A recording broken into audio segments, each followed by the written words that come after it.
how people make you emotionally addicted to them. There is someone in your life right now who you can't stop thinking about. Maybe it's an ex, a friend, a coworker. And no matter how many times they hurt you, you go back. You make excuses for them. You feel like you need them. That's not love. That's not loyalty. That is a psychological trap, and it was built for you specifically. Today I'm going to show you the 6 triggers they used and how to break free before it destroys you. Welcome back. This channel exists for one reason: to give you the knowledge that protects you from the darkest parts of human behavior. Today's topic makes people uncomfortable, because when you hear these 6 triggers, you're going to recognize someone in your life, maybe multiple people. Let's get into it. Segment 1. What is emotional dependency? Emotional dependency is when your mood, confidence, and sense of reality become attached to one person. You need their approval to feel okay. Their silence destroys your day. Their attention feels like oxygen.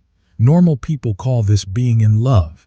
Psychologists call it trauma bonding. Manipulators call it a strategy. Because here's the dark truth: emotional dependency doesn't happen by accident. It is engineered. And there are 6 specific triggers that create it. How many of those did you recognize? Segment 3.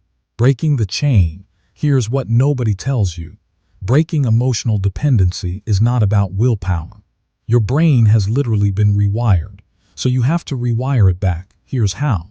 Step 1. Name it, say it out loud. This is intermittent reinforcement. This is manufactured insecurity. When you name the tactic, your brain switches from emotional mode to analytical mode. The spell starts to break. Step 2. Rebuild your identity every day. Do one thing that is only for you, not for them, not for approval. A workout, a journal entry, a skill. You are rebuilding the self they slowly dismantled. Step 3.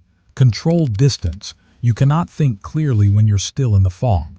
Distance, even temporary, gives your nervous system time to reset. It's not running away, it's deprogramming. The people who use these triggers, most of them don't even know they're doing it.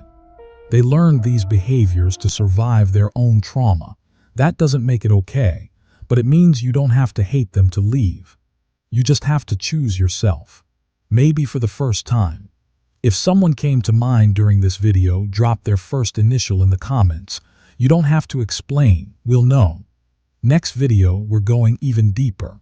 How to read anyone in 60 seconds using dark psychology body language cues.